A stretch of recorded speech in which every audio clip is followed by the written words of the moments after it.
શ્રીમદ રાજચંદ્ર વચનામૃતના ઉપક્રમે 459મો પત્ર જોઈ રહ્યા છીએ.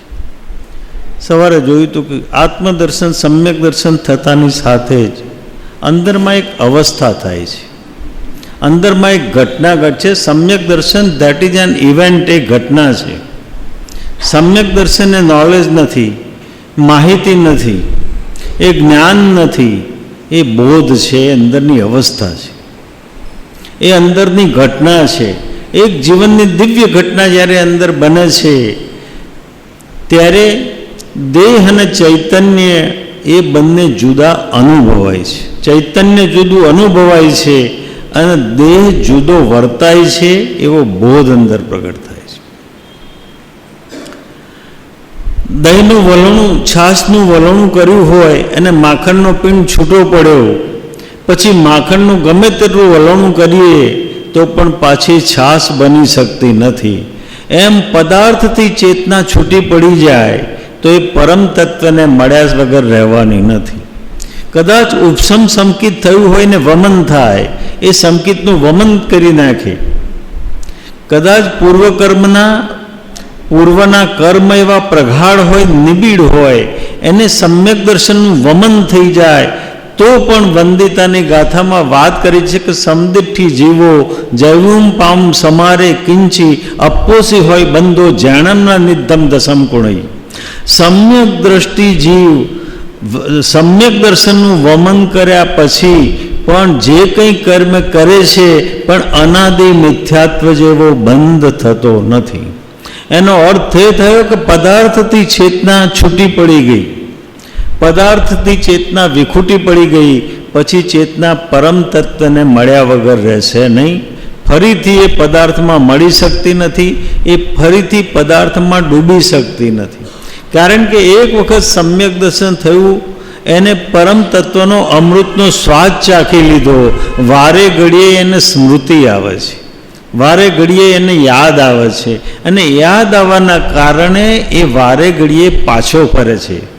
બહાર જાય છે ખરા પણ બહાર રમી શકતો નથી, કારણ કે સમ્યક દર્શનની ધારા એને પાછો ખેંચી લાવે છે. સમ્યક દર્શનની ધારા એને પાછો ખેંચી લાવે છે. એ બહાર રમી શકતો નથી, અને બહાર કદાચ જાય તો પણ એનું ચિત્ત તૂટેલું હોય છે, એનું ચિત્ત તદાકાર થઈ શકતું નથી, એટલે બહારમાં રમી શકતો નથી. એટલે એને રિટર્નિંગ ચેતના કહે છે. વારે ઘડીએ ચેતના, વારે કરીએ જ્ઞાન ઉપયોગ પાછો ફરે છે, એ પદાર્થમાં ડૂબી શકતો નથી. જ્યાં સુધી અજ્ઞાન હતું ત્યાં સુધી પદાર્થમાં તન્મય હતો, પદાર્થમાં તદાકાર હતો, પદાર્થમાં તદ્રૂપ હતો, પદાર્થમાં એકાકાર હતો. પણ જેવો પદાર્થથી છૂટો પડ્યો એવી પરમ તત્વની અનુભૂતિ થઈ. પરમ તત્વની અનુભૂતિ થતાની સાથે જ એના જીવનમાં બે ભાગ પડી જાય છે, એક જ્ઞાનધારા અને એક કર્મધારા. એ જ્ઞાનધારામાં જીવે છે અને કર્મધારામાંથી પસાર થાય છે. તો મહાપુરુષોને જેમને આત્મજ્ઞાન થયું છે પણ કદાચ પૂર્વના સંસ્કારના કારણે સંસાર રહ્યો હોય, પૂર્વના પ્રારબ્ધના કારણે સંસાર ભોગવવાનો બાકી હોય, તો એ સંસારમાં જાય છે ખરા પણ ભોગવવાની વૃત્તિથી જતા નથી, ભોગવવાના હેતુથી જતા નથી, રાચે માચીને જતા નથી. એ ભાંગેલા મને, તૂટેલા મને અંદર જાય છે. એમની જે ધારા છે તૂટેલી છે, એટલે પદાર્થ સાથે એ એકાકાર થઈ શકતા નથી, એમાં બરકત આવતી નથી, એટલે ચેતના વારે ઘડીએ પાછી ફરે છે. એટલા માટે મહાપુરુષોની જે ક્રિયા છે રસરહિત, કૃપાળુદેવે કહ્યું કે રસરહિત ક્રિયા સંભવે છે, એમાં રસ તૂટ્યો છે. અત્યાર સુધી એને તીવ્ર રસ હતો, પણ હવે એ રસ અંદરમાં રહ્યો નથી, એ રસ તૂટ્યો છે.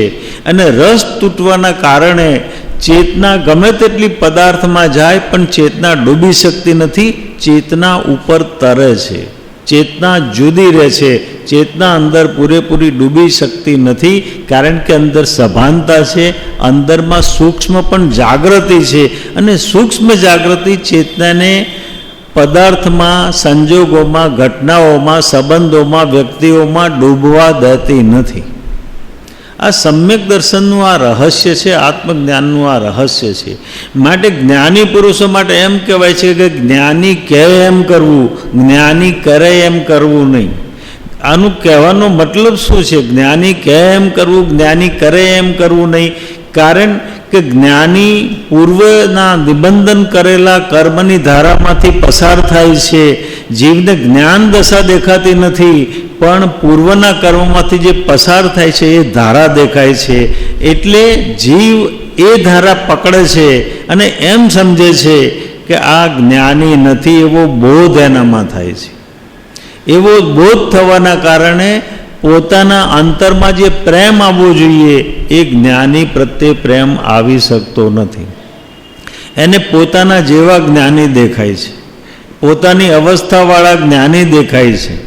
કારણ કે જ્ઞાની બહારમાં કંઈક છે અને જ્ઞાની અંદરમાં કંઈક છે. તો આ દ્રષ્ટિ જ્યાં સુધી પ્રાપ્ત ન થાય ત્યાં સુધી જ્ઞાનીનું ઓળખાણ થઈ શકતું નથી. માટે કૃપાળુદેવ કહે છે જેટલે અંશે ભાવ પ્રતિબંધ ન હોય તેટલે અંશે જ સમ્યક દ્રષ્ટિપણું તે જીવને હોય છે. તે જ્ઞાની પુરુષને ભાવ પ્રતિબંધ હોતો નથી, અથવા કદાચ ભાવ પ્રતિબંધની ધારા દેખાતી હોય પણ અંદર જાગ્રત અવસ્થા છે. જ્ઞાની પાછા ફર્યા વગર રહેતા નથી.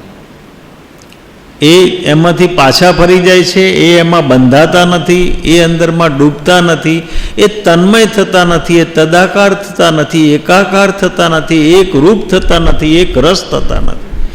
કારણ કે અંદરથી રસ તૂટેલો છે. અંદરથી રસ તૂટેલો છે. રસ તૂટી જાય એટલે ભાવ તૂટી જાય, અને ભાવ તૂટી જાય એટલે મૂલ્ય ન રહે. ચિત્તમાં આખો સંસાર એમને મૂલ્યહીન થયો છે. એમના ચિત્તમાં સંસારનું મૂલ્ય નથી. એટલે માટે કૃપાળુદેવ એમ કહેતા હતા, એમને પૂછ્યું કે મુંબઈ તમને કેવું દેખાય છે? તો વિચાર કરતા હતા કે શું જવાબ આપો. કૃપાળુદેવ કહે કે આખું મુંબઈ એમને સ્મશાન જેવું દેખાય છે. આટલું હરતું ફરતું હાલતું ચાલતું મુંબઈ એમને સ્મશાન દેખાય છે. કઈ દ્રષ્ટિમાં દેખાતું હશે? કઈ દ્રષ્ટિમાં દેખાતું હશે? દ્રષ્ટિ એટલી સ્થિર થઈ ગઈ છે, એટલી નિશ્ચળ થઈ ગઈ છે, એટલી ચૈતન્યમાં તન્મય થઈ ગઈ છે કે બહારનું જગત પોતાના ચિત્તમાંથી વિલીન થયું છે. બહારનું સમગ્ર જગત પોતાના ચિત્તમાંથી વિલીન થયું છે. એ માત્ર ચૈતન્ય સિવાય કોઈ પણ ધારા એમના અંતરમાં બચી નથી. માટે જગત એમને શૂન્ય લાગે છે. એ અર્થમાં વેદાંતે પણ કહ્યું કે બ્રહ્મ સત્ય જગત મિથ્યા. શ્લોકાર્ધેન પ્રવક્ષ્યામિ યદ્યુક્તમ ગ્રંથકોટિભિ બ્રહ્મ સત્ય જગત મિથ્યા જીવો બ્રહ્મ એવ છે નાશ પરે. જીવ બ્રહ્મનું સ્વરૂપ જ છે, બીજું કોઈ સ્વરૂપ નથી. પણ એ માન્યતા થોડી એકાંતે થઈ જાય છે. કારણ કે સમ્યક દર્શન થયા સિવાય આ ઘટના જીવનમાં ઘટી શકતી નથી. આત્મદર્શન થયા સિવાય આ ઘટના જીવનમાં ઘટી શકતી નથી. તો આવી અવસ્થા જ્યારે પ્રાપ્ત થાય ત્યારે એમના જીવનમાં જે પસાર થવાનું થાય છે એ પૂર્વ કર્મના કારણે છે. જ્ઞાનીના જીવનમાં જ્ઞાનીને જે પસાર થવાનું થાય છે, જે સંસારનું નિબંધન એમને હોય છે, એ પૂર્વકર્મના કારણે છે, પ્રારબ્ધના કારણે છે, વર્તમાન અવસ્થાના કારણે નથી. કારણ કે પૂર્વમાં પ્રારબ્ધ ઉપાર્જન કર્યું છે, પૂર્વમાં ભાવ કર્યા છે, અને પૂર્વમાં ભાવ કરવાના કારણે બંધ થયો છે. બંધ થવાના કારણે એ કર્મો જ્યારે સક્રિય થાય ત્યારે જ્ઞાનીને પણ એમાંથી પસાર થવું પડે છે. ગમે તેવી જ્ઞાન દશા હોય તો પણ કર્મ સત્તા કોઈની સહેશરમ રાખતી નથી.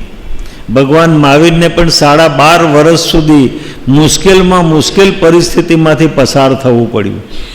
સાક્ષાત વિતરાગતા તીર્થંકર પરમાત્મા હતા તો પણ 12.5 વર્ષ સુધી ઘોર પરિસરના ઉપસર્ગો એમને સહન કરવા પડ્યા. કર્મ સત્તા કોઈની શરમ રાખતી નથી. એ જાગતિક નિયમ છે, યુનિવર્સલ લો છે. ગુનો કર્યો એટલે સજા થાય, ભાવ કર્યો અને કર્મ બંધાયું એટલે ભોગવવું પડે. જ્ઞાની હોય તો પણ, અજ્ઞાની હોય તો પણ, વિતરાગ હોય તો પણ, અને તીર્થંકર હોય તો પણ એ કર્મ ભોગવે જ છૂટકો છે. કારણ કે કર્મ ભોગવ્યા સિવાય ચેતના સંપૂર્ણ શુદ્ધ બની શકતી નથી.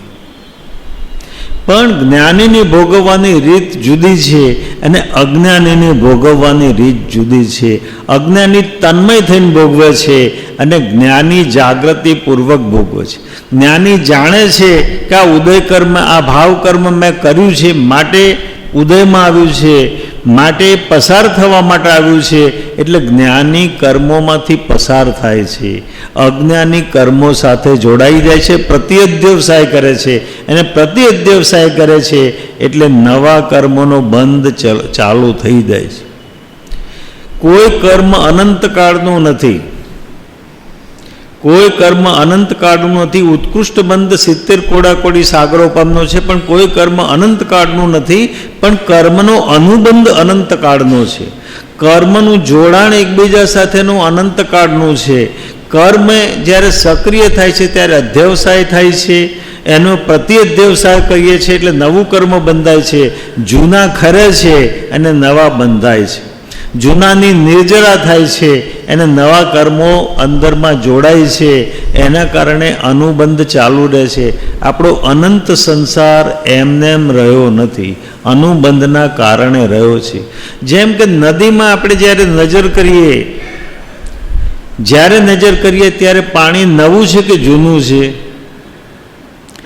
નદીનું પાણી જ્યારે નજર કરીએ ત્યારે નવું છે, પણ પાણીનો અનુબંધ સતત હોવાના કારણે આપણને નદી સતત વહેતી લાગે છે. પણ પ્રત્યેક સમયે જ્યારે નદીમાં નજર કરીએ ત્યારે નદીનું પાણી નવું છે, જૂનું નથી. એમ એનો અનુબંધ છે. એ અનુબંધના કારણે આપણા જીવનમાં ઘટનાઓ ઘટ્યા કરે છે. કૃપાળુદેવ કહે છે કે અનંતાનુબંધી ક્રોધ, માન, માયા, લોભ સમ્યક્ત્વ સિવાય ગયા સંભવે નહીં. આત્મદર્શન ન થાય ત્યાં સુધી અનંતાનુબંધીની ધારા તૂટતી નથી, અનંત અનુબંધ તૂટતો નથી.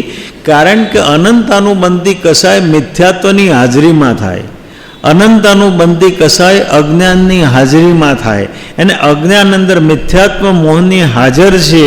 એ હાજર હોવાના કારણે તીવ્ર રસ પડે છે, કર્મમાં તીવ્ર રસ પડે છે. શ્રણિક મહારાજાએ તો બાણ છોડ્યું હતું અને મૃગની હત્યા કરી હતી. રાજઘરાનામાં એ વ્યવહાર હતો. એ વખતના રાજઘરાનામાં એ વ્યવહાર હતો કે મૃગિયા ખેલવા માટે જાય, એ શિકાર કરવા માટે જાય. એ રાજાઓની પરિસ્થિતિ હતી. પણ શ્રણિક મહારાજાના હજુરિયા પણ જોડે હતા, હાજીયા કરવાવાળા પણ જોડે હતા. એમને બાણ માર્યું છે અને મૃગ અને એનો ગર્મ બંને વિંધાઈ ગયા છે. એ સાહજિક ઘટના હતી, રાજઘરાનામાં બનતી ઘટના હતી. પણ થયું એવું કે હજુરિયાઓએ વાહ વાહ કરવાનું શરૂ કર્યું અને શ્રેણિક મહારાજા પણ તાનમાં આવી ગયા. કેવું ભારે કામ કર્યું, એવો અંદરમાં તીવ્ર ગર્વની ધારા થઈ. અને એ જ વખતે આયુષ્યનો બંધ પડ્યો, એટલે નરકનું આયુષ્ય એમને બંધાઈ ગયું. નરકનું આયુષ્ય એમને ત્યાં બંધાઈ ગયું. એ પછી જ્ઞાન દશા થઈ, એ પછી જ્ઞાન થયું.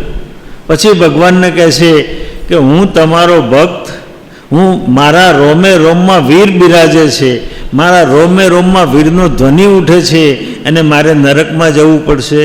ભગવાન કે જવું પડશે, જવું તો પડશે, છૂટકો નથી. કારણ કે તે બાંધ્યું છે. બંધ સમે જીવ ચેતીએ જીરે ઉદયેશો સંતાપ. જ્યારે બાંધ્યું ત્યારે ચેતવું પડે, જાગ્રત થવું પડે. ઉદય આવે ત્યારે કર્મમાં ફેરફાર થઈ શકતો નથી. સત્તાગત કર્મોમાં ફેરફાર થઈ શકે, પણ એકવાર કર્મની ઉદીર્ણા થઈ ગઈ, કર્મ સક્રિય થઈ ગયું, કર્મ ફળને સન્મુખ થઈ ગયું, ફળ આપવા તૈયાર થઈ ગયું, પછી એમાં ફેરફાર થઈ શકતો નથી. ભોગવે જ છૂટકો છે. ભોગવ્યા સિવાય એ કર્મ નિવૃત્ત થતું નથી. તો અહીં એ કહ્યું છે કે અનંતાનુબંધી ક્રોધ, માન, માયા, લોભ સમ્યક્ત સિવાય ગયા સંભવે નહીં. આત્મજ્ઞાન ન થાય ત્યાં સુધી અનંતાનુબંધીની ધારા તૂટતી નથી. કારણ કે સમ્યક દર્શન થતાની સાથે ભેદ જ્ઞાન થાય છે.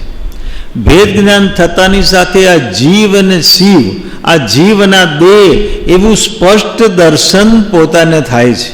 આ આત્મા છે ને આ દેહ છે એવું સ્પષ્ટ દર્શન પોતાને થાય છે. એટલે એ પોતે અંદર તન્મય થઈ શકતા નથી, દેહાધ્યાસ છૂટી જાય છે. દેહાધ્યાસ છૂટવાના કારણે ક્રિયા સાથે તન્મય થઈ શકતા નથી, ભાવ અંદર ભળી શકતો નથી, એને ભાવ ભળતો નથી, તથા પ્રકારનો ભાવ ભળતો નથી. એટલે અનંતાનુબંધી પ્રકારનું કર્મ બંધાતું નથી, કારણ કે ચેતના છૂટી પડી છે. ચેતના છૂટી પડી છે તો સમ્યક દર્શન થાય. સમ્યક દર્શનની ગેરહાજરી હોય તો જ અનંતાનુબંધી થાય, નહીં તો અનંતાનુબંધી બાંધી શકાતા નથી. એમ જે કહેવાય છે તે યથાર્થ છે. સંસારી પદાર્થોને વિશે જીવને તીવ્ર સ્નેહ વિના એવા ક્રોધ, માન, માયા, લોભ હોય નહીં. બીજી વાત એમ કરવી છે કે સંસારીને પોતાને અંદરમાં પ્રગાઢ રસ છે, પદાર્થ પ્રત્યે પ્રગાઢ રસ છે, પદાર્થો પ્રત્યે આત્યંતિક જોડાણ છે. અને આત્યંતિક જોડાણના કારણે, પ્રગાઢ રસના કારણે, એને તીવ્ર સ્નેહના કારણે ક્રોધ, માન ને માયા, લોભ અંદરમાં અનંતાનુબંધી પ્રકારના બંધાય છે. તીવ્ર સ્નેહના કારણે, કારણ કે તાદાત્મતા છે, એકાત્મ બુદ્ધિ છે ત્યાં, એના કારણે એ કર્મો એને બંધાય છે. સમ્યક દર્શન થતાં એકાત્મ બુદ્ધિ છૂટી જાય છે, એકાત્મ બુદ્ધિ તૂટી જાય છે. એના કારણે અનંતાનુબંધીનો રસ અંદરમાં પડી શકતો નથી. જેટલા ગુણઠાણીઓ રસ હશે એટલું કર્મ બંધાશે. કર્મ નાનું હોય કે મોટું હોય, પણ કર્મની અંદર રસ કેટલો છે. ક્રિયા નાની હોય કે મોટી હોય, પણ આપણો રસ અંદરમાં કેટલો છે. આપણે તીવ્ર ભાવથી કરતા આવીશું તો અનંતાનુબંધીનું પરિણામ આવશે. મંદ ભાવથી કરતા આવીશું તો પ્રત્યાખાની અપ્રત્યાખાનીનો બંધ આવશે. અને એથી પણ મંદ ધારા હશે, શુભ ધારામાં પ્રવાહિત થયા આવીશું તો એથી પણ ઓછી ધારાનું કર્મ બંધાશે. તો કર્મ નાનું હોય કે મોટું હોય, પણ આપણો રસ કેવો છે. કર્મ આપણા રસની તીવ્રતાના કારણે બંધાય છે. કર્મ મોટું હોય, કર્મ ઘણું પ્રગાઢ કર્મ કરતા હોય અને છતાં રસ અત્યંત મંદ હોય તો કર્મ મંદ બંધાય છે, તીવ્ર કર્મ બંધાતો નથી. આસક્તિ પદાર્થો પ્રત્યેની પ્રગાઢ હોય, લગાવ પદાર્થો પ્રત્યેનો પ્રગાઢ હોય તો આપણને તીવ્ર કર્મ બંધાય છે. પણ જો લગાવ છૂટી ગયો હોય, આસક્તિ છૂટી ગઈ હોય તો એ કર્મ જે બંધાય એ મંદ પ્રકારનું બંધાય છે. તો આ કર્મનો બંધ છે એ આપણા રસ ઉપર આધાર રાખે છે. આપણા રસ ઉપર આધાર રાખે છે કે આપણો કેટલો રસ અંદર પડે છે, એના ઉપર બંધનો આધાર છે. તો એમ કહે છે કૃપાળુદેવ કે સંસારી પદાર્થોને વિશે જીવને તીવ્ર સ્નેહ વિના એવા ક્રોધ, માન, માયા અને લોભ હોય નહીં કે જે કારણે અનંત સંસારનો અનુબંધ થાય. અનંત સંસારની પરંપરા ચાલ્યા કરે એવો તીવ્ર સ્નેહ વિના અનુબંધ થાય નહીં. જે જીવને સંસારી પદાર્થો વિશે તીવ્ર સ્નેહ વર્તતો હોય તેને કોઈ પ્રસંગે પણ અનંતાનુબંધી ચતુષ્કમાંથી કોઈ પણ ઉદય થવા સંભવે છે. જેને પદાર્થ પ્રત્યે તીવ્ર રાગ હોય, તીવ્ર સ્નેહ હોય, એને ચારમાંથી એક કસાય વર્ત્યા કરે છે. ક્રોધ, માન, માયા, લોભમાંથી એક કસાય વર્તે છે. તો અહીં આ અવસ્થાની આ ભૂમિકાની સાધનામાં પણ ઉપયોગ કરવો પડશે. સાધનામાં પણ આ ભૂમિકાને વિચારવી પડશે, કારણ કે કોઈ પણ વ્યક્તિમાં ચારેય કસાય એક સાથે તીવ્રપણે હોઈ શકે નહીં. કોઈ પણ એક કસાય તીવ્ર હોય, કોઈકમાં આપણે જોઈશું, સમાજમાં પણ જોઈશું તો કેટલાકમાં ક્રોધ તીવ્ર હોય છે, કેટલાકમાં અહંકાર તીવ્ર હોય છે, કેટલાકમાં માયા તીવ્ર હોય છે અને કેટલાકમાં લોભ તીવ્ર હોય છે. તો જ્યારે સાધક સાધના શરૂ કરશે ત્યારે એનું જે તીવ્ર ભાવ અંદર પડ્યો છે એ તીવ્ર ભાવની આજુબાજુમાં સાધનાની ધારા ગોઠવવી પડશે. માનો કે જેને ક્રોધની ધારા અંદરમાં તીવ્ર પડી છે અને એ લોભની ધારા ઉપર કામ કરવા જશે તો એ કામ નહીં કરી શકે. પહેલાં એને ક્રોધની ધારા ઉપર કામ કરવું પડશે અને ક્રોધને ઉપશાંત કરવો પડશે, કારણ કે બીજા બધા કસાયો તીવ્રપણે સક્રિય થયા નથી. એટલે સાધકે સાધના કરતાં ધ્યાનમાં રાખવું પડે, પોતાના અંતરમાં જોવું પડે કે અંતરમાં તીવ્ર કસાય કયો છે. જ્યારે પણ સાધના કરવી હશે ત્યારે અંતરમાં જોવું પડશે કે આપણી અંદરમાં મુખ્ય કસાય કયો છે. જે તીવ્ર કસાય હશે, મુખ્ય કસાય હશે, બાકીના એના સપોર્ટર હશે, બાકીનો એને ટેકો આપવાવાળા હશે. તો જેને સાધના ગોઠવી હશે, સાધનામાં જવું હશે, એને એક કસાયની આજુબાજુમાં પહેલાં સાધનાની ધારા ગોઠવવી પડશે, નહીં તો એ સાધનામાં સફળ નહીં થાય. એ સાધના અંદરમાં પરિપક્વ નહીં થાય, કારણ કે પોતાની વૃત્તિનું સ્વરૂપ જો બરાબર સમજાયું નહીં હોય અને વૃત્તિની આસપાસમાં સાધના નહીં ગોઠવાયું હોય તો સાધના અંદરમાં આંદોલિત થઈ શકતી નથી. તો અંદરમાં નજર રાખવી પડશે સતત. અને જ્યાં સુધી તીવ્ર સ્નેહ તે પદાર્થોમાં હોય ત્યાં સુધી અવશ્ય પરમાર્થ માર્ગવાળો જીવ તે ન હોય.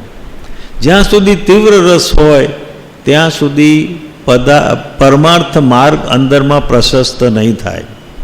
તો અહીં આગળ એટલા માટે કહે છે કે કસાયોને ઉપશાંત કરવા પડશે, કસાયોને શાંત કરવા પડશે.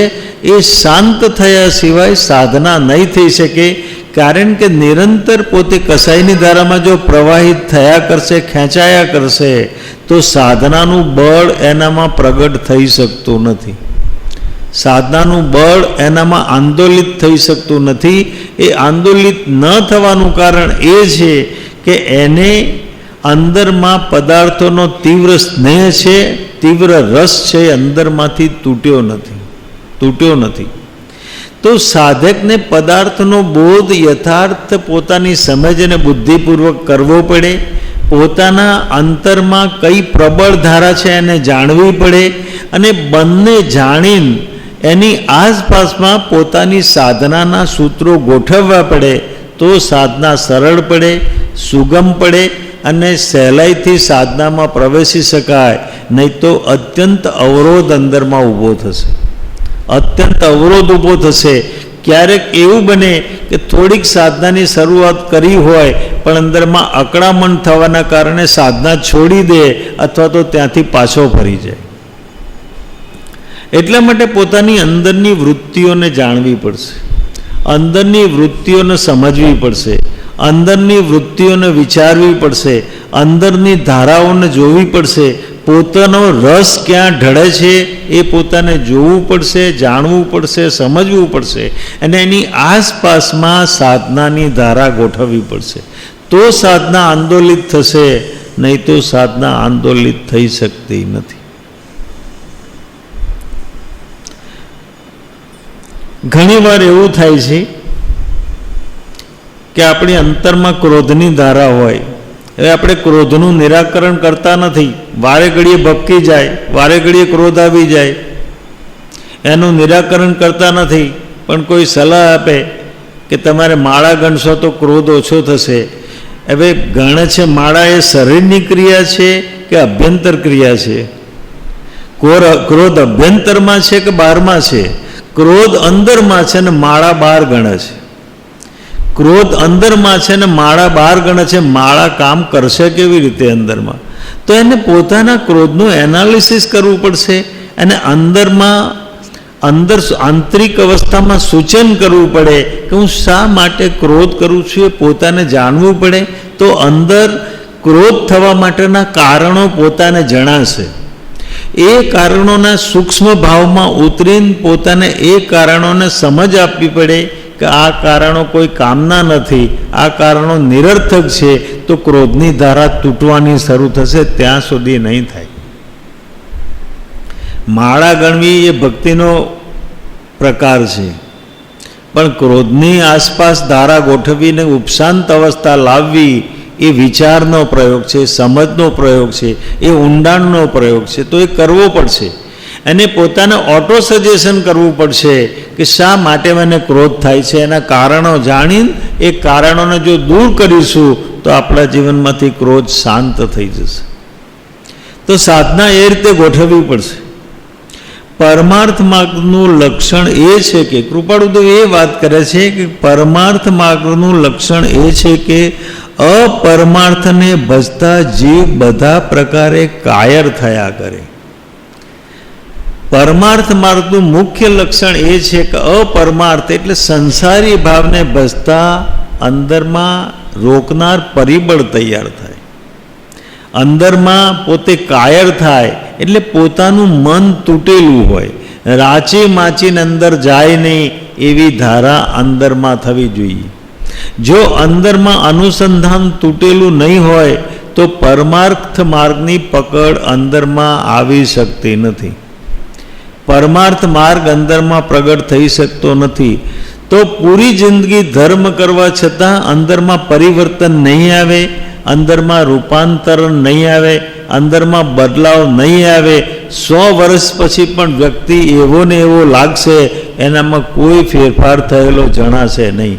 કારણ કે એને કસાયોની ધારાનું મૂલ્યાંકન કર્યું નથી, કસાયોની ધારાની વિચારણા કરી નથી, અને ઊંડા વિચાર કરીને એ કસાયોના જે કારણો છે એ કારણોને દૂર કરવાનો પ્રયત્ન કર્યો નથી.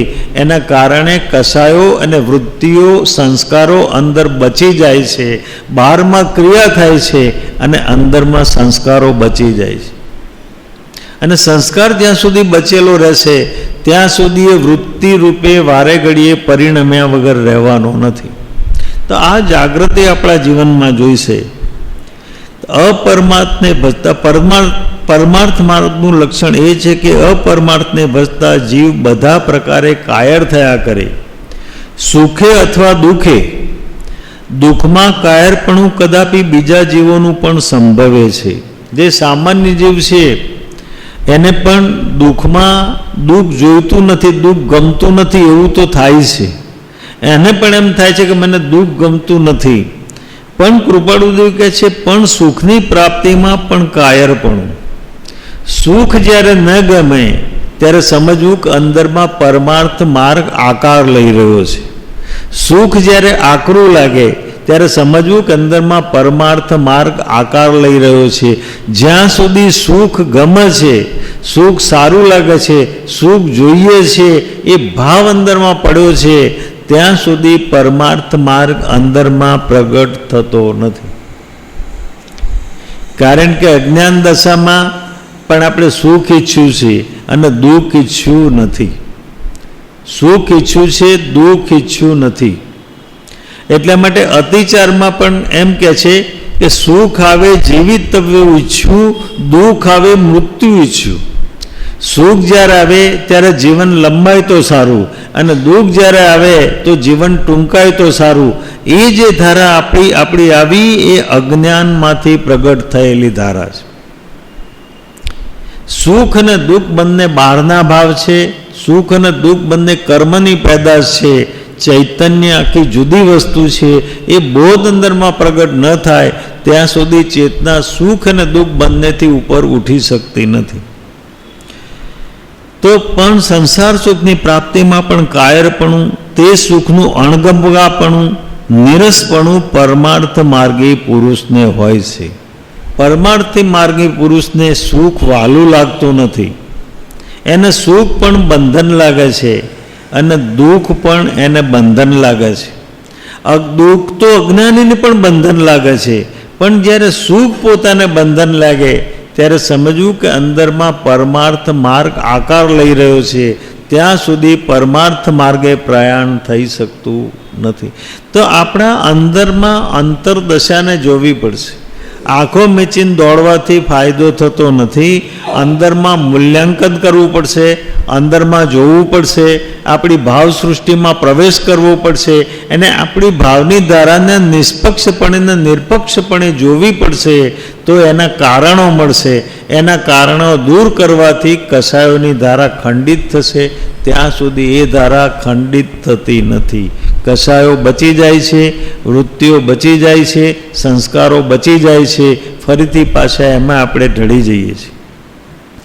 તેવું નિષ્પણું જીવને પરમાર્થ જ્ઞાને અથવા પરમાર્થ જ્ઞાની પુરુષના નિશ્ચયે થવું સંભવે છે. કાં તો એને પરમાર્થ માર્ગ મળી જાય, આવું નિરસપણું ત્યારે આવે કે કાં તો એના જીવનમાં પરમાર્થનો માર્ગ મળી જાય, પરમાર્થ માર્ગ પ્રાપ્ત થયો હોય, અથવા તો જે પરમાર્થ જ્ઞાની છે, જે જ્ઞાની પુરુષ છે, જે આત્મ અનુભવી પુરુષ છે, એના નિશ્ચયે જાય, એના આધારે જો એના જીવનની ધારા ચાલવાની થાય તો એવું નિરસપણું સંભવે, બાકી નિરસપણું સંભવી શકતું નથી, બીજા પ્રકારે થવું સંભવતું નથી. બે જ કૃપાળુદેવે બે જ અવસ્થાઓ આપી છે, કાં તો પોતાને આત્મજ્ઞાન થાય અથવા તો આત્મજ્ઞાનીનો આશ્રય થાય. એ બંને અવસ્થામાં પોતાના જે સુખ અથવા દુઃખ છે એમાં નિરસપણું પ્રગટ થાય, એનો રસ તૂટે, એનું અણગંબાપણું થાય, એવી દશા અંદરમાં પ્રગટ થાય. પરમાર્થ જ્ઞાને અપરમાર્થ રૂપ એવો આ સંસાર જાણી તે પછી તે પ્રત્યે તીવ્ર એવો ક્રોધ, માન, માયા કે લોભ કોણ કરે? પરમાર્થ માર્ગ જાણ્યો અને પરમાર્થ માર્ગ જાણ્યા પછી સંસાર જો અપરમાર્થ લાગતો હોય તો કશાયોનું મૂલ્ય તૂટવું જોઈએ. જો યથાર્થપણે પરમાર્થ માર્ગ જાણ્યો હશે તો કશાયોનું મૂલ્ય તૂટી જાય. કશાયોનું મૂલ્ય છે ત્યાં સુધી રહેશે, પણ કશાયોનું મૂલ્ય આપણી અંતરંગ અવસ્થામાં તૂટી ગયું, આપણા ચિત્તમાં તૂટી ગયું, એટલે કશાયો પછી તીવ્રપણે રહી શકતા નથી. કશાયોને શાંત થયા વગર છૂટકો નથી, આપોઆપ શાંત થશે. કારણ કે એને આપણો આધાર મળતો હતો. અત્યાર સુધી તીવ્રપણે હતા, એનું કારણ એ હતું કે આપણો મત, આપણો અભિપ્રાય એના તરફેણમાં હતો, એટલા માટે એ પ્રવર્તન કરતા હતા. પણ હવે આપણો મત પરમાર્થ માર્ગી થયો છે, એટલે કશાયોને આધાર રહ્યો નથી. આધાર વગર કશાયો ટકશે કેવી રીતે? કશાયો ટકી શકતા નથી. તો આ કશાયોને છોડવાની આ ટેકનિક કૃપાળુદેવ કહે છે, આ પદ્ધતિ કહે છે. આ ટેકનિક જો હસ્તગત થઈ જાય તો આપોઆપ કશાયોની ધારા આત્મદર્શન થયા પહેલાં છૂટવાની શરૂ થાય, કશાયો તૂટવાના પહેલાં શરૂ થાય, કશાયોની ઉપશાંત અવસ્થા અંદરમાં પ્રાપ્ત થાય. જે વસ્તુનું મહાત્મા દ્રષ્ટિમાંથી ગયું તે વસ્તુને અર્થે અત્યંત ક્લેશ થતો નથી. કશાયોનું મહાત્મા અંદરમાં તૂટી ગયું પછી કશાયોને મૂલ્ય મળતું નથી, અને જેનું મૂલ્ય ન મળે એનો ભાવ તૂટી જાય. જેનો ચિત્તમાંથી ભાવ તૂટી જાય એ અંતરમાં રહી શકતું નથી, એ અંતરમાં ટકી શકતું નથી. પણ આ રાતોરાત બનતી ઘટના નથી, પણ ધીરે ધીરે એ કશાયોનું ઉન્મૂલન થાય છે. ધીરે ધીરે કશાયો ઉપશાંત થવાના થાય, શાંત થાય, અને સમય જતાં એ કશાયો અંદરથી બિલકુલ ચાલ્યા જાય એવી ઘટના અંતરમાં ઘટી શકે છે, અને સમ્યક દર્શનના દ્વાર ખોલી જાય એવી ઘટના અંદરમાં ઘટે. જે વસ્તુનું મહાત્મા દ્રષ્ટિમાંથી ગયું તે વસ્તુને અર્થે અત્યંત ક્લેશ થતો નથી, એનો ક્લેશ નહીં થાય. જ્યાં સુધી વસ્તુનો ક્લેશ ત્યાં સુધી થાય કે જ્યાં સુધી મમત્વ છે એના પ્રત્યે, જ્યાં સુધી આસક્તિ છે એના પ્રત્યે. મોંઘામાં મોંઘું કાચનું વાસણ આપણે લાવ્યા હોય તો કેટલું જાળવીને રાખીએ છીએ. આપણા હૈયાને સાચવતા નથી એટલું એ સાધનને આપણે સાચવીએ છીએ, પણ એક વખત એ સાધન આપણા ચિત્તમાંથી ઉતરી ગયું કે આ બરાબર નથી, આ સાધન સારું નથી, પછી એને સાચવીએ છીએ, ખૂણામાં મૂકી દઈએ છીએ.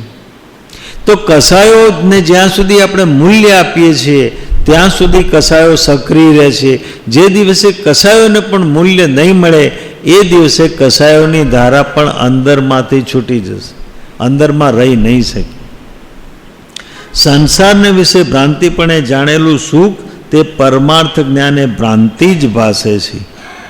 સંસારમાં ભ્રાંતિથી જેમાં સુખ જાણ્યું હતું એવો પરમાર્થ માર્ગ પ્રગટ થયો તો એ પણ ભ્રાંતિ જ લાગે છે. હવે નિર્ણય થયો કે સંસારનું સુખ એ ભ્રાંતિ છે, એ આરોપિત સુખ છે, એ મૂળભૂત સુખ નથી.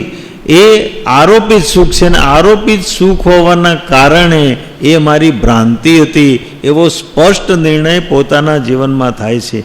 અને જેને ભ્રાંતિ ભાસી છે તેને પછી તેનું મહાત્મ્ય શું લાગે? અને જેને ભ્રાંતિ લાગી, હવે એનું માતમ લાગશે, એનું મૂલ્ય લાગશે, એના પ્રત્યે ભાવ થશે.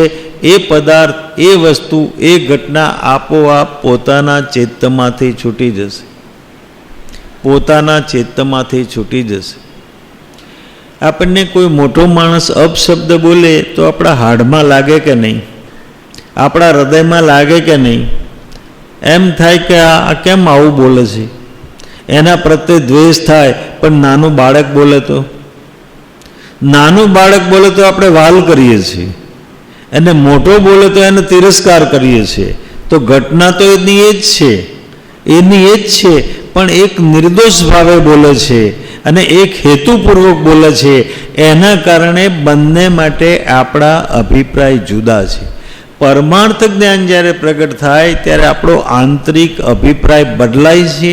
એ બદલાવાના કારણે કશાયો મૂલ્યહીન થઈ જાય છે.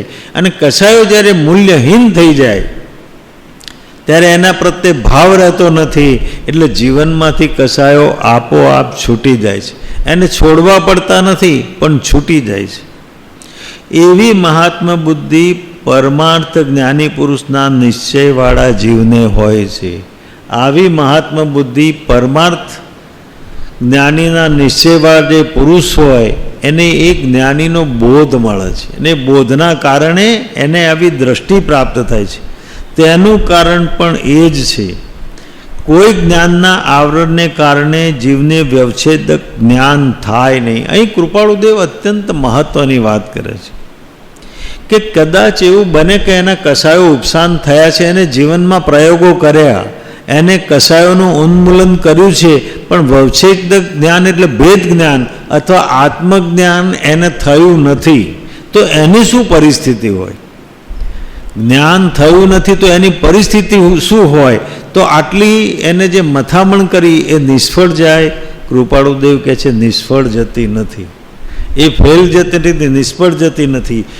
કોઈ જ્ઞાનના આવરણને કારણે જીવને વ્યવચ્છેદક જ્ઞાન થાય નહીં, તથાપિ સામાન્ય એવું જ્ઞાન જ્ઞાની પુરુષની શ્રદ્ધા રૂપે થાય છે. વડના બીજની પેઠે પરમાર્થ વડનું બીજ એ છે. તો અંદર બીજ જ્ઞાન અંદરમાં રોપાઈ જાય છે, અંદરમાં બીજ એનું પડી જાય છે. એને સમ્યક દર્શન થયા સિવાય રહેવાનું નથી. સમ્યક દર્શન પ્રાપ્ત થયા વગર રહેવાનું નથી. સવાલ ફક્ત સમયનો છે, સવાલમાં ફક્ત ટાઈમ પાસ કરવાનો છે, સવાલ ફક્ત એક વ્યવસ્થા તંત્રનો છે. અંદરમાં જ્યારે ભવિતવ્યતા જાગશે એની સાથે જ અંદરમાં સમ્યક દર્શન પ્રગટ થઈ જશે. વાર નહીં લાગે, વાર નહીં લાગે. કારણ કે એનું બીજ અંદરમાં પડી ગયું છે, બીજ અંદરમાં પડી ગયું છે. જ્ઞાનીનો અનુગ્રહ થાય છે ત્યારે શું થાય છે? જ્ઞાનીનો અનુગ્રહ થાય છે ત્યારે શું થાય છે? એનું બીજ અંદરમાં પડે છે. એ બીજ ગમે તે ક્ષણે સમ્યક દર્શનમાં પરિણામ પામે છે. એ બીજ પડવું મહત્વનું છે. એ બીજ જ્યાં સુધી નહીં પડે ત્યાં સુધી સમ્યક દર્શન થઈ શકતું નથી. તીવ્ર પરિણામે ભવભય રહિતપણે જ્ઞાની પુરુષ કે સમ્યક દ્રષ્ટિ જીવને ક્રોધ, માન, માયા કે લોભ હોય નહીં. જ્ઞાની પુરુષને તીવ્ર પરિણામે ભવભય રહિતપણે જ્ઞાની પુરુષ કે સમ્યક દ્રષ્ટિ જીવને ક્રોધ, માન, માયા કે લોભ હોય નહીં.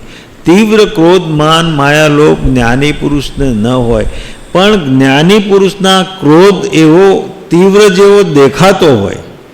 કદાચ એવું બને કે એમનો કસાય તીવ્ર જેવો દેખાતો હોય, પણ અંદરમાં તાદાત્મ્ય ન હોય. બહારમાં દેખાતો તીવ્ર કસાય એ બહારની ધારા છે, અંદરમાં તીવ્ર કસાયની ધારા હોતી નથી.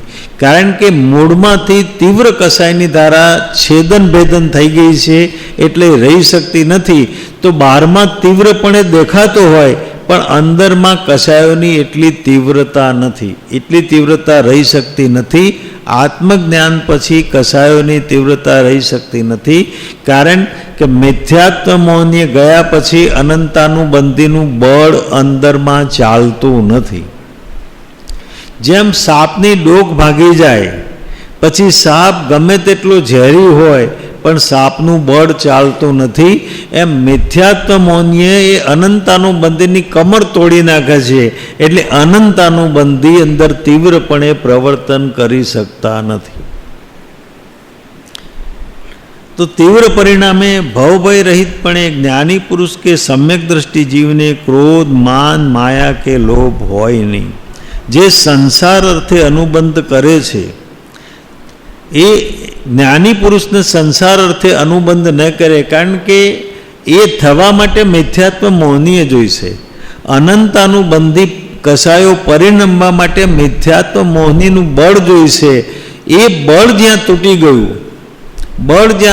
ગયું, ત્યાં એ તીવ્રપણે પરિણમતા નથી. આનંદગંજી મહારાજે કહ્યું છે, ધીંગો ધણી માથે કિયોરે કુણ નર ગુંજે. એ ધીંગો ધણી માથે કર્યો હોય, જેનો પતિ બહુ મજબૂત હોય, બાહુબળી હોય, અને એ આખી શેરીમાં એનું જોર ચાલતું હોય, એને કોઈ પણ કામ કરવું હોય તો એ લાઈનમાં ઊભો રહેતો નથી, પહેલો જઈને ઊભો રહે છે. કારણ કે એ ગમે તેને ધમકાવી શકે છે, ગમે તેને દાટી શકે છે, એવી અત્યારે એ શક્તિમાન છે એટલે એમ કરી શકે છે. પણ એ એક વખત ચાલ્યો ગયો, જતો રહ્યો, તો પછી એની બૈરીનું જોર ચાલશે ખરા મહેલામાં? એમાં મિથ્યાત્વીય મોહનીય જે છે એ પણ તીવ્ર કસાઈની ધારામાં એને બળ પૂરું પાડે છે. એ જો અંદર તૂટી ગયું પછી અંદરમાં કસાયો કામ કરી શકતા નથી. એમનું બળ તૂટી જાય છે. અથવા તો બીજો અર્થ એ છે કે ધીંગો ધણી માથે કહ્યું એટલે પરમાત્મા જેને માથે કર્યા છે એને કસાયોનો ભય રહેતો નથી. તો પરમાત્માને કાં તો માથે રાખવા પડે, એમની ધારામાં જઈને જીવવું પડે. એ પરમાર્થ માર્ગી થયા, અને પરમાર્થ માર્ગીને કસાયો તીવ્રપણે પ્રવર્તન કરી શકતા નથી. તો તીવ્ર પરિણામે ભવભય રહિતપણે જ્ઞાની પુરુષ કે સમ્યક દ્રષ્ટિ જીવને ક્રોધ, માન, માયા કે લોભ હોય નહીં. જે સંસાર અર્થે અનુબંધ કરે છે તે કરતાં પરમાર્થને નામે, આ કૃપાળુ દેવને મુખ્ય વાત કરવી છે, તે કરતાં પરમાર્થને નામે ભ્રાંતિગત પરિણામે અસતદેવ, અસદગુરુ, અસતદેવ અને ધર્મને ભજે છે તે જીવને ઘણું કરી અનંતાનુબંધી ક્રોધ, માન, માયા, લોભ થાય છે. અસતદેવ, અસદગુરુને અસત ધર્મ જે ભજે છે એને તીવ્રપણે ક્રોધ, માન, માયા, લોભ એનો અનંતાનુબંધીનો અનુબંધ એના જીવનમાં થાય છે. તો સતદેવ, સતગુરુને સત ધર્મ જોઈશે. તો પહેલાં સતદેવ છે, પછી સતગુરુ છે, ને પછી સત ધર્મ છે. જ્યારે સદગુરુ મળે ત્યારે શું થાય છે? એક મહત્વની ઘટના ઘટે છે. ત્યારે દેવ પણ સત ઓળખાય છે અને ધર્મ પણ સત ઓળખાય છે. ગુરુ સત ધર્મની ઓળખાણ કરાવે છે અને સતદેવની ઓળખાણ કરાવે છે. સતદેવની ઓળખાણ કરાવે છે. લાડવો બનાવવો હોય તો ઘી, ગોળ ને લોટ નાખવો પડે. પણ ગોળ શું કરે છે? ગોળ ઘીને પણ મધુર કરે છે અને લોટને પણ ગોળ મધુર કરે છે. તો ગોળનું કામ બંનેને મધુર કરવાનું છે. એમ જ્ઞાની પુરુષનું કામ સતદેવ અને સતધર્મને ઓળખાવવાનું છે. જ્ઞાની પુરુષ મળ્યા પછી ધર્મ સત બની જશે અને દેવ પણ સત રહેશે, કારણ કે એ જ્ઞાની એને ઓળખાવ્યા વગર નહીં રહે. તો તે જીવ ઘણું કરી અનંતાનુબંધી ક્રોધ, માન, માયા, લોભ થાય છે, કારણ કે બીજી સંસારની ક્રિયાઓ ઘણું કરી અનંત અનુબંધ કરવાવાળી નથી. બીજી ક્રિયાઓ અનંત અનુબંધ કરતી નથી, પણ માત્ર અપરમાર્થને પરમાર્થ જાણી આગ્રહે જીવ ભજ્યા કરે. અપરમાર્થને પરમાર્થ માને છે. પોતાની માન્યતામાં ભૂલ છે, પોતાના સ્વીકારમાં પોતાના અભિપ્રાયમાં, પોતાના માન્યતામાં ભૂલના કારણે અપરમાર્થને પરમાર્થ જાણીને ભજે છે. અપરમાર્થને પરમાર્થ જાણીને ભજે છે. તે પરમાર્થ જ્ઞાની એવા પુરુષ પ્રત્યે, દેવ પ્રત્યે, ધર્મ પ્રત્યે નિરાદર છે. અને જે જ્ઞાની પુરુષ છે, પરમાર્થ જ્ઞાની છે, પરમાર્થ દેવ છે અને પરમાર્થ સ્વરૂપ જે ધર્મ છે એનો આદર કરતો નથી. આ મોટે ભાગે અનંતાનુબંધી કસાયનું કારણ છે. કૃપાળુદેવ બીજી વ્યાખ્યા કરી રહ્યા છે, બીજી રીતે સમજાવી રહ્યા છે, પ્રેક્ટિકલ સમજાવી રહ્યા છે કે એક તો જ્ઞાની પુરુષની યોગ્ય ઓળખાણ થતી નથી, એ અનંતાનુબંધીનું કારણ છે. બીજું, અપરમાર્થ માર્ગને પરમાર્થ માર્ગ સમજીને જે આચરણ કરે છે તો સતદેવ સદગુરુને સદધર્મ ઓળખાતા નથી અને અસતદેવ અસદગુરુને અસત ધર્મ પકડાય છે, એ પણ અનંતાનુબંધીનું કારણ છે. તો આ કારણોમાંથી મુક્ત થવું પડશે. એટલા માટે કહે છે કે ગુરુ કરતાં પહેલાં બહુ ચોકસાઈ કરવી. લઘુરાજ સ્વામી એમ કહેતા હતા કે આપણે માર્કેટમાંથી, બજારમાંથી માટલું ખરીદવા જઈએ છીએ તો એ આખા માટલાને ટકોરા મારીએ છીએ. એ તો જોઈએ છે ને, આખું માટલું ક્યાંય બોધું તો નથી ને, જોઈએ છે. આપણે ગુરુ કરવા નીકળ્યા છીએ તો કાંઈ ટકોરા મારીને જોઈએ છે, ગુરુ બોધાતો નથી ને, કે ગુરુ જ્ઞાની છે કે નહીં એ નક્કી કરીએ છીએ કે એમને ગુરુને વળગી પડીએ છીએ. અંદરમાં જોવું પડશે, જોવું પડશે. એટલે અખાએ આ વાતને જરા જુદી રીતે વ્યક્ત કરી. અખાની ભાષા આકરી હતી, એની ભાષા મીઠી નથી. કે ગુરુ કર્યા મેં ગોકુળનાથ, ગરડા બળદને ઘાલીનાથ, ધન હરે પણ ધોખો ન હરે અખા, એવા ગુરુને શું કરે. સમજાયું કંઈ? ગુરુ કર્યા મેં ગોકુળનાથ, ગરડા બળદને ઘાલીનાથ, ધન હરે પણ ધોખો ન હરે અખા, એવા ગુરુને શું કરે.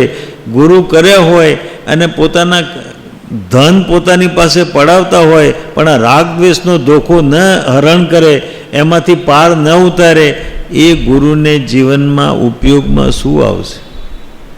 શું આવશે?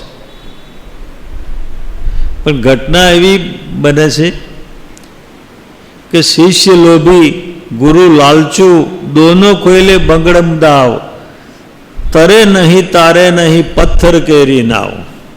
શિષ્ય લોભી, ગુરુ લાલચુ, દોનો ખેલે બગડમ દાવ, તરે નહીં તારે નહીં પથ્થર કેરી નાવ. પથ્થરની નાવ પોતે પણ ડૂબે અને બેસનારને પણ ડૂબાડે છે. માટે ગુરુ તો જ્ઞાની જ જોઈશે. જ્ઞાની ગુરુ ન મળે તો ગુરુ વગર ચલાવવું પડે, પણ ગુરુ તો જ્ઞાની જ જોઈશે. કારણ કે પરમાર્થ માર્ગની પ્રશસ્તિ જ્ઞાની પુરુષ સિવાય થઈ શકતી નથી. જોયું છે બતાવશે, અનુભવ કર્યો છે જણાવશે, પણ જેના જીવનમાં અનુભવ નથી એ કેન્દ્ર ઉપર વાત નહીં કરે, પરિઘ ઉપર ઊભો રહીને વાત કરશે. એને પોતાનું કેન્દ્ર જોયું નથી, જાણ્યું નથી, અનુભવ્યું નથી, એ બહારમાં પરિઘ ઉપરથી વાત કરશે.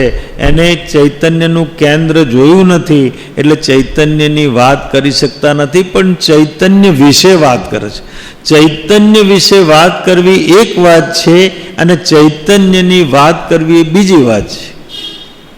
એના વિશે શાસ્ત્રો એના વિશે વાત કરે છે, શાસ્ત્રો એના વિશે વાત કરે છે, પણ જ્ઞાની જે કહે છે એ નજરો નજર ચૈતન્યને અનુભવીને એના કેન્દ્ર ઉપર ઊભા રહીને વાત કરે છે.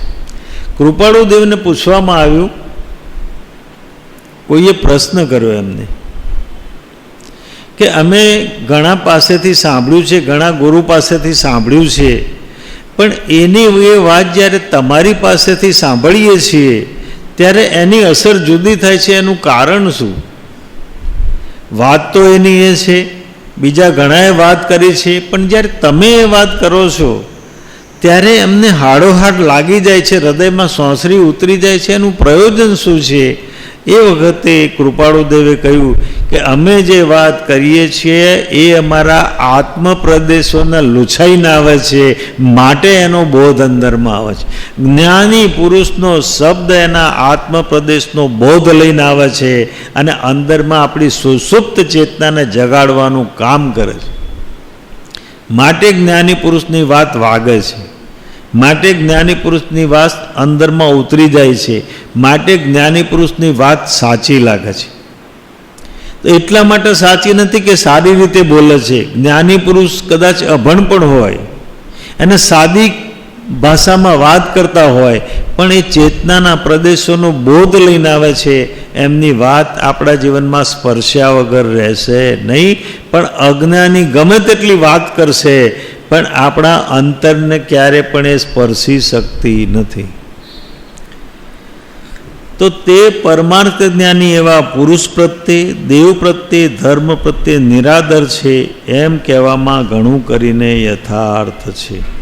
તો અપરમાર્થને પરમાર્થ જાણીને ભજવું એટલે જ્ઞાની પુરુષનો અનાદર કરવો, એનો અવિવેક કરવો, અને જ્ઞાની પુરુષનો અવિવેક કરવો એ મોટો દોષ આપણા જીવનમાં થાય છે. એ જ અનંતાનુબંધીનું કારણ છે. કૃપાળુદેવ એમ કહે છે કે એ જ અનંતાનુબંધી કસાયનું કારણ છે. તે સદગુરુ, દેવ, ધર્મ પ્રત્યે અસદ ગુરુવાદિકના આગ્રહથી, હવે ઘટના તો એવી ઘટે છે કે જ્યારે જ્ઞાની પુરુષ હોય ત્યારે અસત અજ્ઞાની પુરુષો, અજ્ઞાની ગુરુ પણ હોઈ શકે છે. જ્યારે જ્ઞાની પુરુષ હાજર હોય ત્યારે બીજા ઘણા અજ્ઞાની ગુરુ પણ હાજર હોઈ શકે છે. એટલે કૃપાળુદેવ કહે છે કે તે સદગુરુ, દેવ, ધર્મ પ્રત્યે અસદ ગુરુ આદિકના આગ્રહથી, માઠા બોધથી, આશાતનાએ, ઉપેક્ષાએ પ્રવર્તે એવો સંભવ છે. જ્ઞાની પુરુષ પાસે જવા દેતા નથી. અસત્પુરુષ છે, જે સત્પુરુષ નથી, એ જ્ઞાની પુરુષ પાસે નહીં જવા દે. કારણ કે એના વાડામાંથી એક ગેટું ઓછું થઈ જાય એટલે બહાર જવા દેવા તૈયાર નથી. એ બાંધી રાખવા માટે તૈયાર છે. અને જ્ઞાની કોઈને બાંધતા નથી અને પોતે બંધાતા નથી. જ્ઞાની પોતે કોઈને બાંધતા નથી અને જ્ઞાની બંધાતા નથી. એમને તો અવધૂતી મસ્તી છે, એમને તો અંતરંગ મસ્તી છે, એમને તો અમૃતના પાન કરી રહ્યા છે. એ શા માટે બહાર નજર કરે અથવા શા માટે બીજા પ્રત્યે અપેક્ષા રાખે? જ્ઞાનીને કોઈ અપેક્ષા નથી. જ્ઞાનીને કોઈ અપેક્ષા નથી. અંદરમાં પૂર્ણ તત્વ પ્રગટી ગયું છે. અંદરમાં અમૃતમાં સ્નાન કરી રહ્યા છે, અમૃતને પી રહ્યા છે. એ જગતના ઝેર પીવા માટે શા માટે નીકળ? એ નીકળી શકતા નથી. જ્ઞાની પુરુષ તો એમની અંતરંગ મસ્તીમાં મસ્ત છે.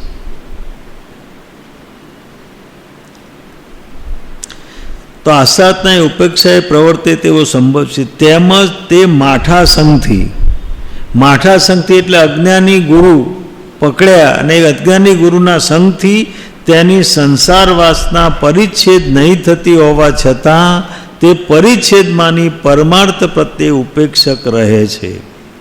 એની સંસાર છૂટતો નથી, આસક્તિને મમત્વ છૂટતા નથી, પણ એ એમ માને છે કે આનાથી મારા કસાયો છૂટી રહ્યા છે, કસાયો તૂટી રહ્યા છે, એવો ભ્રમ એના ચિત્તની અંદર ઊભો થાય છે. અને એ જ અનંતાનુબંધી ક્રોધ, માન, માયા અને લોભનો પ્રકાર છે. કૃપાળુદેવે કેટલી વ્યાખ્યા કરી છે. એ જ અનંતાનુબંધી ક્રોધ, માન, માયા અને લોભનો પ્રકાર છે. જ્ઞાની પાસે હોવા છતાં, જ્ઞાની પ્રાપ્ત હોવા છતાં જ્ઞાનીને ઓળખતા નથી, અને જે અજ્ઞાની છે એને છોડી શકતા નથી. એટલા માટે શિષ્યમાં પણ હિંમત જોઈશે. જ્યાં સત મળતું હોય ત્યાં ગમે તેવા પોતે ગમે તેની સાથે બંધાયેલા હોય, પણ જ્યાં સત મળતું હોય ત્યાં બધું છોડીને જ્યાં સત મળતું હોય ત્યાં ચાલી નીકળે એવી એમનું ઓજસ, એવી એમની આભા એમનામાં હોવી જોઈએ. તો જ્ઞાનની પ્રાપ્તિ થાય, નહીં તો જ્ઞાન પ્રાપ્તિનો માર્ગ ખુલતો નથી. અને જ્ઞાન પ્રાપ્તિનો માર્ગ જ્યાં સુધી નહીં ખુલે ત્યાં સુધી જીવનમાં અંતરંગ અનુભવ થતા નથી. અંદરમાં શાંતિ નહીં થાય, અંદરમાં સમાધાન નહીં થાય, અંદરમાં આનંદ નહીં આવે, અંદરમાં કૃતકૃત્યતા નહીં લાગે, અંદરમાં ધન્યતા નહીં લાગે, અંદરમાં ખાલીપો રહ્યા કરશે. આપણા જીવનમાં ખાલીપો શા માટે ખાલીપો છે? એ જે પૂર્ણ તત્વ અંદર પડ્યું છે તો પછી અપૂર્ણતા શા માટે લાગે છે? એટલા માટે કે પૂર્ણ તત્વે આપણી અનુભૂતિમાં આવ્યું નથી. ત્યાં સુધી જે દિવસે એ પૂર્ણ તત્વ અંદરમાં અનુભૂતિમાં આવશે, જગત પ્રત્યેથી ચિત્ત બિલકુલ ખસી જશે. એટલે કૃપાળુદેવ કહે છે, રજકણ કે રિદ્ધિ વૈમાનિક દેવની સર્વે માન્યા પૂતગલ એક સ્વભાવ. જો એનું ખાતું પૂતગલનું છે. એ રજકણ હોય નાનું કે વૈમાનિક દેવની રિદ્ધિ હોય, જ્ઞાની પુરુષને એની સાથે લેવા દેવા નથી. કારણ કે એનું ખાતું પદાર્થનું છે, એનું ખાતું જળનું છે, એનું ખાતું ચેતનનું નથી. એટલે જ્ઞાનીને એની સાથે લેવા દેવા નથી. હોય તો પણ ભલે અને ન હોય તો પણ ભલે, હોય તો પણ ભલે અને ન હોય તો પણ ભલે, એવી જ્ઞાનીની અંતર અવસ્થાની ધારા છે. તો આવા જ્ઞાની પુરુષ સાથે જ્યાં સુધી અનુસંધાન નહીં થાય ત્યાં સુધી પરમાર્થ માર્ગનું બીજ અંતરમાં પડતું નથી. એ અંતરમાં બીજ જ્યાં સુધી નહીં પડે ત્યાં સુધી સમ્યક દર્શનની ઘટના જીવનમાં ઘટી શકતી નથી. એટલા માટે શાસ્ત્રોમાં કહ્યું, ઉત્તરાધન સૂત્રમાં કહ્યું છે, ગુરુ છંદાણું વંતવ્યો, ગુરુના છંદ પ્રમાણે ચાલવું. આપણે હંમેશા આપણા છંદ પ્રમાણે, છંદ એટલે ધૂન, છંદ એટલે મત, છંદ એટલે માન્યતા, છંદ એટલે સ્વછંદ, એ આપણા છંદ પ્રમાણે ચાલીએ છીએ. શાસ્ત્રમાં એમ કહે છે કે ગુરુ છંદાણું વંતવવું, ગુરુના છંદ પ્રમાણે ચાલવું, ગુરુની આજ્ઞા પ્રમાણે ચાલવું. પણ એ ગુરુ જ્ઞાની હોવા જોઈએ. એ ગુરુ જ્ઞાની હોવા જોઈએ. જ્ઞાનીની આજ્ઞાએ ચાલવાથી વિતરાગનો માર્ગ સરળ બને છે, સુગમ બને છે, સહજ બને છે અને સહેજમાં પ્રાપ્ત થઈ શકે એવી પરિસ્થિતિ સર્જાય છે. માટે જ્ઞાનીનું આટલું માતમ છે, માટે જ્ઞાનીની આટલી જરૂરિયાત છે.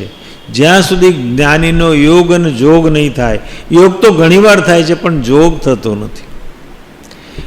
યોગ થાય, જ્ઞાની મળે ખરા, પણ જોગ થવો એટલે જ્ઞાનીની ઓળખાણ થવી. જ્ઞાનીની જ્ઞાની તરીકે ઓળખાણ નહીં થાય ત્યાં સુધી જ્ઞાની તરીકે માનવાનું ફળ મળતું નથી. કૃપાળુદેવે પત્રમાં કહ્યું છે, જે આપણે લેવાના છીએ, જ્ઞાનીની જ્ઞાની તરીકે ઓળખાણ નહીં થાય ત્યાં સુધી જ્ઞાનીને માનવાનું ફળ નથી. એમ કૃપાળુદેવે સ્વ હસ્તાક્ષરે પત્ર લખેલો છે, એમાં લખેલું છે. એટલે એને જોગ કહે છે. યોગ થાય પણ જોગ થવો જોઈએ. અને જોગ થયા પછી ટ્યુનિંગ થાય. જોગ થયા પછી શિષ્યના પ્રેમની ધારા અને જ્ઞાનીની કરુણાની ધારા, એનું મિલન થાય છે. એ મિલન થતાની સાથે જ સમ્યક દર્શનના દ્વાર ખુલી જાય છે અથવા ખુલવાના શરૂ થાય છે. પછી એને ભવની ચિંતા કરવાની જરૂર નથી, પછી કસાયોની ચિંતા કરવાની જરૂર નથી, પછી વિષયોની ચિંતા કરવાની જરૂર નથી, પછી એને જગતમાં ભવ વધશે ચિંતા કરવાની જરૂર નથી. એકવાર જ્ઞાની મળી ગયા, એના જીવનમાં કલ્યાણ થયા વગર રહેવાનું નથી. એ નિશ્ચિત વાત છે. તો અંદરમાં જોવું પડશે, અંદરમાં વિચારવું પડશે. આંખો મીચીને ચાલે કંઈ પ્રાપ્ત થતું નથી. અંદરમાં વિચાર કરવો પડશે, ચિંતન કરવું પડશે અને લાખ ઉપાયે પણ જ્ઞાનીને શોધવા પડશે અને જ્ઞાનીના ચરણોમાં બેસવું પડશે. પણ જ્ઞાની શોધવાથી જડતા નથી, માટે મુમુક્ષુ બનવું પડશે. શિષ્યત્વ નિર્માણ કરવું પડશે. શિષ્યત્વ નિર્માણ થશે, જ્ઞાનીનો યોગ પણ થશે, જ્ઞાનીનો જોગ પણ થશે. કુદરતમાં એવી વ્યવસ્થા છે કે જ્યાં શિષ્ય જન્મ છે ત્યાં જ્ઞાનીને જન્મ લેવો પડે છે. જ્યાં શિષ્ય જન્મ છે ત્યાં જ્ઞાનીને જન્મ લેવો પડે છે. જ્ઞાની હાજર થશે, ઓળખાશે, એમના ચરણમાં વિનયોપાસના થશે અને સમ્યક દર્શનના દ્વાર તરત ખુલી જશે. એવી અવસ્થા અંદરમાં પ્રાપ્ત થશે. તો આટલી વાત આજે. સૌને પ્રણામ.